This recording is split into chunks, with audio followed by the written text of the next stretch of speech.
Hello বন্ধুরা, সবাই কেমন আছো? আশা করি সবাই ভালো আছো। Good evening. আর আজকের ভিডিওটা শুরু করছি একদম এখন ঘড়িতে বাজে 7:30 সন্ধ্যার থেকে। তো আমার চোখ মুখগুলো দেখো কেমন লাগছে। আর বাড়িতে মিস্ত্রি কাজ করছে সারাদিন, এতটা খাটনি হয়েছে, এতটা কাজ করেছি। সন্ধ্যাবেলায় স্নান টান করে ঘরে এসেছি, গলা কিন্তু পুরো বসে আছে। আর এসেই না বিছানায় শুয়ে পড়েছি, কিচ্ছু ভালো লাগছে না। এদিকে আমার একটা বন্ধুর বিয়ে, তো বিয়ে বলতে আজকে রিসেপশন, বিয়ে করে এসছে। বিয়ের আগের থেকে নেমন্তন্ন ছিল, একদমই যেতে পারিনি, যাইও নি, বিয়ের কোনো কিছুতেই যাইনি, বারবার করে ফোন করছে। যদিও আমার বাড়ির থেকে মোটামুটি 10-12টা বাড়ির পরে, তবুও যাওয়া হয়নি। তো যাই হোক, এখন তো রিসেপশনে তো যেতেই হবে, বারবার করে ফোন করছে আবারও। তো এদিকে না এত ঠান্ডা লাগছে, আর সকালে স্নান করেছি, আবার সন্ধ্যাবেলায় স্নান করেছি, গলাটা ব্যথা করছে, রেডিও হতে ইচ্ছা হচ্ছে না, মনে হচ্ছে না যে আমি রেডি হয়ে যাই। তো যাই হোক, তোমাদের দাদাভাই গিফট নিয়ে চলে আসলো। এই দেখো গিফট। তো মেয়ে ওদিকে বায়না করছে যে তাড়াতাড়ি তাড়াতাড়ি তাড়াতাড়ি রেডি হও। লাস্টে বিছানার থেকে উঠলাম, ভাবলাম যে তাহলে ভিডিও তো করা হয়নি, অনেক দিন থেকে সামনে এসে ভিডিও করা হয় না, তাহলে বন্ধুদের সাথে একটু শেয়ার করে দিই, আর ভিডিওটাও শুরু করে নিই। আজকে বৌভাতের রিসেপশনে যতটা যা পারপাস সেজে গুজে যাচ্ছি, যা করছি তোমাদের সাথে শেয়ার করব। তোমরা সঙ্গে থাকো, দেখতে থাকো, আর ভিডিওটা কেমন লাগছে অবশ্যই কমেন্টে জানাবে। তোমাদের কমেন্ট পড়তে কিন্তু বেশ ভালো লাগে। আমি কিন্তু কথা বলতে পারছি না, ভীষণ গলা ব্যথা করছে।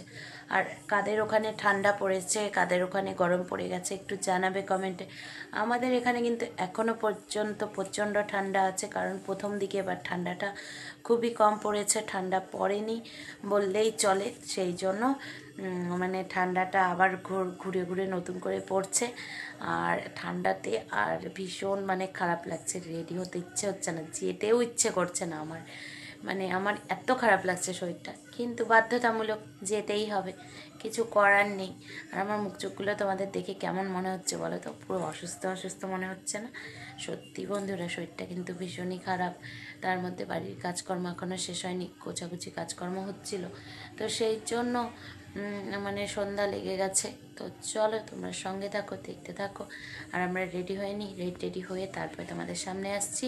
তোমরা ততক্ষণ ভিডিওটা দেখতে থাকো, কন্টিনিউয়াসলি ওয়াচ করতে থাকো, আর আমার সঙ্গে থেকো, আমার পাশে থেকো, আমার সাথে থেকো। চলো তোমাদেরকে নিয়েই বিয়ের রিসেপশনে যাব, তোমরা সঙ্গে থেকো কিন্তু। চলো পরে আবার আসছি। তো বন্ধুরা দেখো, আমি রেডি হয়ে চলে এসেছি। দেখো এই কাঞ্জিবরণটা পরেছি, তো অনেকটা দূরের থেকে, কারণ ফোনটা বসিয়েছি। কেমন লাগছে তোমরা অবশ্যই কমেন্টে জানাবে। অনেক দিন পর এই কাঞ্জিবরণটা কেনার পর, দাদার বিয়ের আগে কিনেছিলাম, একবারই পরেছি, তারপরে আর পরা হয়নি। তো তোমরা লাইটের আলোটার জন্য না ভালো আসছে না। তো যাই হোক, কেমন লাগছে অবশ্যই জানাবে। এই দেখো মেয়ে রেডি হয়েছে, মেয়েকে লেহেঙ্গা পরিয়ে দিয়েছি। আর আমাদের এখানে তো যাই হোক ঠান্ডা, জানোই, তো জ্যাকেট পরেছে। দাঁড়াও তোমাদের আমি ভালো করে দেখাচ্ছি একটু। তো যাই হোক, এই দেখো আর একটু ভালো করে দেখাচ্ছি, মেয়েকে দিয়ে ক্যামেরাটা ধরিয়েছি। তো এই কাঞ্জিবরণটা পরেছি। তোমরা কিন্তু অবশ্যই বলবে যে শাড়িটা পরে কেমন লাগছে, কমেন্টে জানাবে। আর এই তো এই সাজ সেজেছি আমি, সাজি বলতে খুব একটা যে সাজ তা না, তো হালকার মধ্যে এই সাজ সেজেছি। আর মেয়ে ঠিকঠাক ক্যামেরাটা ধরতে পারছে না, ও তো ছোটো না। তো যাই হোক, এই দেখো পেছনটা এই যে আয়নাতে দেখাচ্ছি। তো আর কিছু সাজিনি, কারণ সোয়েটার পরতে হবে, ঠান্ডার দিন যেহেতু। তো যাই হোক, আমার মাম্মাকে কেমন লাগছে? মাম্মা এদিকে তাকাও একটু। তো এই দেখো, তোমাদের দাদাভাই কিন্তু এখনো রেডি হয়নি। তো মেয়ে মানুষের রেডি হতে যেহেতু দেরি হয়, তো সেই জন্য তোমাদের দাদাভাই এটা নিয়মই আছে, ও শুয়ে থাকবে যতক্ষণ আমাদের না হবে, রেডি হবে না। তো যাই হোক, আমরা রেডি হয়ে চলে এসেছি, সোয়েটারটা পরবো। তো তোমাদের সাথে একটু কথা বলতে চলে আসলাম। তো তোমরা চলো, যতটা যা পারবো, বিয়েবাড়ির রিসেপশনে যাচ্ছি।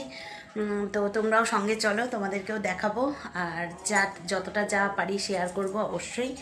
তো ঘড়িতে 8:30 অলরেডি বেজে গেছে। তো এখন যাব, এখন গিয়ে যে কত কথা শুনতে হবে, কারণ অনেকবার ফোন করেছে। সেই বিয়ের শুরুর থেকে, অধিবাস থেকে যাওয়ার কথা ছিল, আমি যেতে পারিনি। আমার উপর পুরো রেগে একদম ফায়ার হয়ে আছে।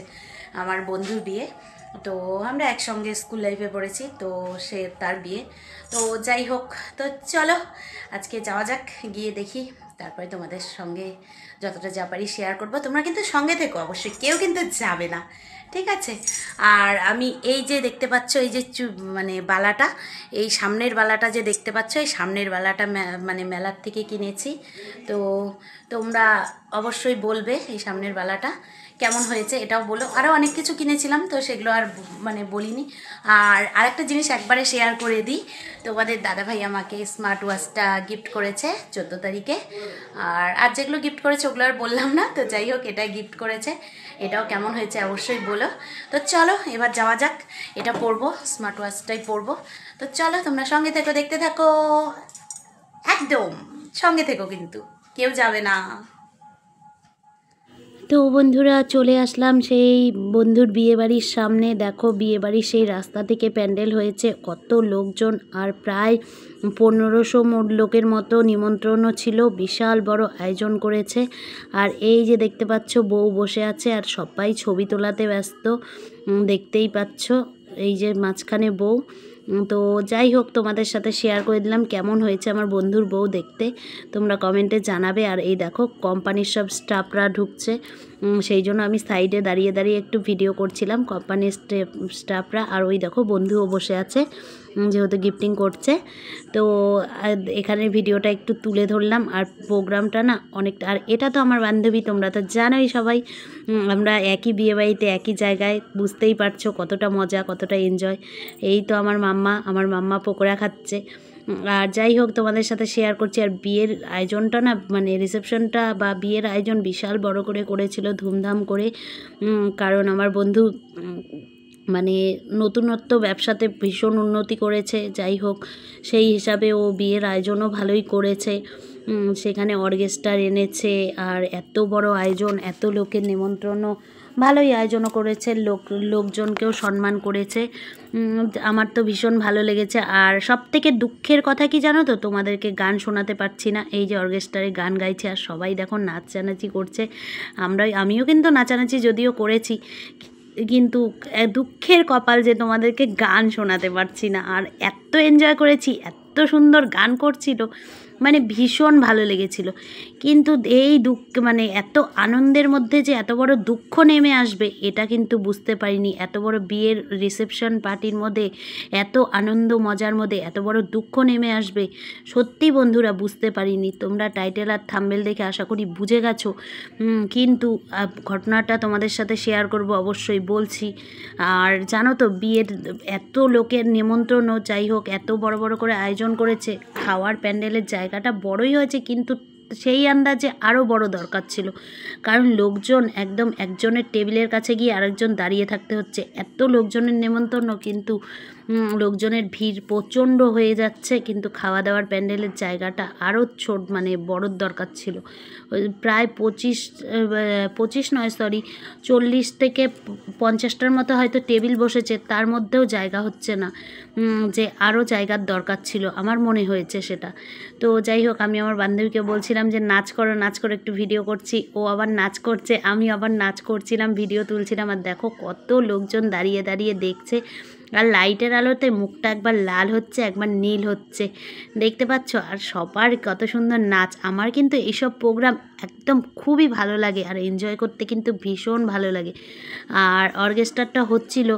আর তার আগে বলি বন্ধুরা, বিয়েটা কিন্তু ছিল হচ্ছে প্রায় এই মানে এই যে ডেটটা, মানে প্রথম যে ডেটটা ছিল সেই ডেটে, মানে ভিডিওটা কিছুদিন হলো বেশ, মানে ভিডিওটা করা ছিল, কিন্তু এডিটিংয়ের জন্য ভিডিওটা দিতে একটু লেটই হয়ে গেল। আর এই দেখো খাওয়ার প্যান্ডেলটা, জায়গাটা কিন্তু বেশ বড় হয়েছে, কিন্তু এতটা জুড়ে জায়গা প্যান্ডেলের মানে জায়গা করেছে, তবুও মনে হচ্ছে জায়গা কম, কারণ লোকজন খাবারের মানে ঘরের টেবিলের সামনে এসে এসে দাঁড়িয়ে আছে, লোকজন জায়গাই হচ্ছে না লোকজনের।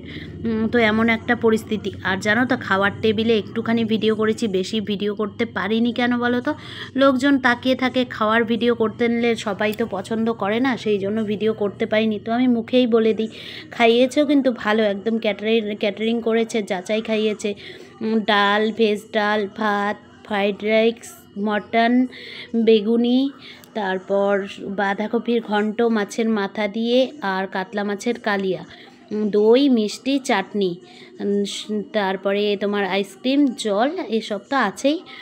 আর খাইয়েছে খুব ভালো, আর যাচাই খাইয়েছে, মটন খাইয়েছে তবুও যাচাই খাইয়েছে, আর মাছও যাচাই খাইয়েছে, যে যটা খেতে পারে। তো যাই হোক, এইভাবেই খাইয়েছে, আদর সম্মান কিন্তু বেশ ভালো করেছে। আর আমি আবার একটু ভিডিওতে তুলছিলাম এই জায়গার সাজগোজের জায়গাটা, আর লোকজনের দেখতে পাচ্ছ কত ভিড়। তো যাই হোক, এদিকে বউও আসছে, বউ আর বন্ধু, ওরা দুজন মিলে, বন্ধুর বউ মিলে আসছে স্টেজে, মানে একটু নাচ টাচ করবে, লোকজন একটু দেখবে, সেটাও তোমাদের সাথে একটু শেয়ার করছিলাম। তো তোমরা দেখতে থাকো, আর কেমন হয়েছে বা কেমন লাগছে অবশ্যই জানাবে। আর যেহেতু বউ নতুন, সে তো লজ্জা পাচ্ছে, আর বন্ধুকে স্টেজে তুলেছে দুজনকে। তো এখন দেখো, এখানে একটা মজার বিষয় আছে, সবাই নাচ করছে, এবার বউকেও একটু গা দুলাতে হচ্ছে, যদিও ওর লজ্জা পেলেও কিন্তু ওর কিন্তু বেশি ভালো লাগছে, কারণ এই জায়গাটায় আসলে সবারই বেশ ভালো লাগে, তাই না? তো ও এত লোকের সামনে লজ্জা পাচ্ছে ঠিকই, কিন্তু ওর কিন্তু মনে মনে আনন্দ হচ্ছে, এটা অন্তত আমি বলতে পারি, হলুদ করে, তাই না? তো যাই হোক, এটা করতে করতে দেখো ওদেরকে স্টেজে তুলে নিয়ে আসলো। এবার ওরা একটু গা দোলাবে, নাচ করবে দুজনে স্বামী স্ত্রী। এটা কিন্তু দেখতে কিন্তু বেশ ভালো লাগছে। তো আমার বন্ধুটা কিন্তু বেশ ভালো, ওর মনটাও কিন্তু বেশ ভালো। আর যাই হোক, বউটাও দেখতে শুনতে সব দিকেই ভালো হয়েছে। জানি না পরবর্তীতে কি হবে, ভগবানকে বলবো যেন ভালো রাখে, সুখে রাখে, আর মানে হাসি খুশি লাইফ কাটাতে পারে। আর এই দেখো, এই দাদাই সব থেকে হেড, আর দাদার গানগুলো কিন্তু বেশ ভালো লাগছিল, আর এত সুন্দর গাইছিল। এখানের কথাগুলো, ভয়েসগুলো কিছুই তোমাদের শোনাতে পারছি না, কারণ ডিগডিগ আওয়াজ হচ্ছে, বাজছে, গান হচ্ছে, তো সেই জন্য। তো যাই হোক, এদিকে দেখো ওদেরকে কিন্তু দেখিয়ে দিয়েছে নাচ করার ইয়েটা। তো বন্ধু নাচ করছে, ওর বউ তো করতে পারছে না। এভাবেই চলছে অনুষ্ঠান পর্ব। যাই হোক, অনুষ্ঠানের মাঝখানে যে এত বড় মানে বিপদ একটা নেমে আসবে বুঝতে পারেনি বন্ধুরা, কেউই বুঝতে পারেনি। এত লোকজনের আয়োজন, বিয়েবাড়িটা হঠাৎ করেই থমকে গেল, রিসেপশনটা হঠাৎ করে একটু সময়ের জন্য থমকে গেল। এই যে এত সুন্দর পারফরমেন্সগুলো হচ্ছিল, হতে হতে ওদের পারফরমেন্স শেষ হওয়ার পর ওরা নেমে গেল। লাস্ট যখন দাদা গান করছে তখন বাজে 10:40 হবে, হয়তো সামথিং 10:40। তো ইতিমধ্যে পুলিশের গাড়ি চলে আসলো, আগের থেকেই বলি, ইতিমধ্যে পুলিশের গাড়ি চলে আসলো। পুলিশের গাড়ি আসাতে সবাই থমকে দৌড়ে দৌড়ে এসে বক্স টক্স বন্ধ করে দিল। কি হলো, পুলিশের গাড়ি এসে, পুলিশ এসে নেমে পড়লো। কি হলো, মাধ্যমিক পরীক্ষার জন্য গান বাজনা হচ্ছে, এত জোরে এত সাউন্ডে চলবে না, সেই জন্য পুলিশের গাড়ি চলে এসছে, কমপ্লেন করেছে। মানে বলে না, আমাদের গ্রাম সাইডে, গ্রাম এলাকায় কিন্তু বন্ধুরা প্রচুর লোক, মানে গ্রাম এলাকায় শত্রু থাকে আমাদের মধ্যে। শহরে এতটা শত্রুতামি হয়তো থাকে না, কিন্তু গ্রামে প্রচুর শত্রু থাকে। এই সব মানে অনুষ্ঠান করতে গেলে শত্রুদের মুখগুলো দেখা যায় বা জানা যায়। তো যাই হোক, সেটাই হয়েছে। ওর বিয়েটা এত বড় ধুমধাম করে হচ্ছে, এত কিছু আয়োজন করেছে, এটা অনেকেরই সহ্য হচ্ছিল না, সেই জন্য পরীক্ষার দোহাই দিয়ে কমপ্লেন করেছে, থানায় ফোন করেছে অনেকবার করে। তো পুলিশের গাড়ি এসে ঢুকে পড়েছে। কিছুক্ষণের জন্য অনুষ্ঠানটা একদম থমকে গেল, অর্কেস্ট্রার তো বন্ধ হয়ে গেল, লোকজনও থমকে গেল পুলিশ ঢোকাতে। তারপর আস্তে আস্তে সেটা স্বাভাবিক হলো, পুলিশ ঘুরে চলে গেল, বক্সের কার্ডটার দেখানো হলো, বক্স টক্স সব রেখেই, পুলিশের তো আর কিছু করণীয় ছিল না, কারণ সবটাই ঠিকঠাকভাবে চলছিল। যেহেতু বারবার কমপ্লেন করছে, তাই বলল গানটা বন্ধ করে দিতে। তো লাস্ট গানই চলছিল, তো 11টার আগেই বন্ধ করে দেওয়ার কথা ছিল, সেটুকু মানে মানুষের সহ্য হলো না, বন্ধ করে দিতে হলো। তো যাই হোক, এই করতে করতে এই স্টেজ থেকে নামতে কিন্তু পুলিশ ঢুকে গেছিলো। তো এটা সবথেকে দুঃখজনক ঘটনা, ভীষণই খারাপ লাগছিল। তারপর আমাদের যদিও খাওয়া দাওয়া করে এসে লাস্ট পারফরমেন্স দিয়ে অ্যাটেন্ড করেছিলাম, নাচানাচি করছিলাম, এই টাইমে ভেবেছিলাম আরও কিছুক্ষণ থাকবো। তো খাওয়া দাওয়াও হয়ে গেছে, আর পারফরমেন্সগুলোও বন্ধ হয়ে গেল, আর কি করব, আর এনজয়টাই নষ্ট হয়ে গেল। তো সেই জন্য পরে বাড়ির দিকে চলে এসেছি। তো যাই হোক, এইভাবে তোমাদেরকে এই জায়গাটাই মানে পুলিশের গাড়ি ঢুকেছিল, সেই জন্য ভিডিওটা দেখাচ্ছিলাম। তো চলো পরে বাড়ি গিয়ে আসছি। হ্যালো বন্ধুরা, চলে এসেছি বাড়িতে, এখন ড্রেসগুলো চেঞ্জ করব। তার আগে দেখো আমার ঘরের হালগুলো, দেখো সেজেছি গুজেছি, দেখো ঘরের হালগুলো, দেখো জামা কাপড় আজকে এতটা কাজ ছিল। ওর জ্যাকেটটা একটু খুলে দাও তো। তো এই দেখো চলে এসেছি। তো বিয়ে বাড়িতে যা কাণ্ড হয়েছে তোমরা তো বুঝতেই পারলে, বললামই। তো যাই হোক, পুলিশ চলে এসছে, মাধ্যমিক পরীক্ষা যেহেতু, তো এগুলো পাড়াগাঁয়ে হয়েই থাকে, মানে শহরে এতটা চল নেই, আমাদের পাড়াগাঁয়ে বেশি হয়, লোকের পেছনে পড়ে থাকে কলকাঠি নাড়ে। তো যাই হোক, আমরা চলে এসেছি, এখন 11টা বাজে, খাওয়া দাওয়া হয়ে গেছে, ভালোই নাচানাচি করছিলাম, তো কিছু করার নেই, বন্ধ হয়ে গেল। তো যাই হোক, এখন ড্রেস চেঞ্জ করি, আর তোমাদের কাছে এখন আর আসছি না। সবাই ভালো থেকো, সুস্থ থেকো, অল টাইম স্মাইল। তো এখন এগুলো গোছগাছ করতে হবে, কারণ সকালে প্রচুর চাপ থাকে। তো চলো গোছগাছ করে নিই, আর একদম পরে আর আসছি না, দেখা হবে অন্য কোনো ভিডিওতে বা অন্য কোনো রেসিপি বা অন্য কোনো কিছু নিয়ে। ততক্ষণ তোমরা ভালো থেকো, সুস্থ থেকো, আর আমার পাশে থেকো, আমার সাথে থেকো। সবাইকে টাটা, গুড নাইট সবাইকে, চলো টাটা।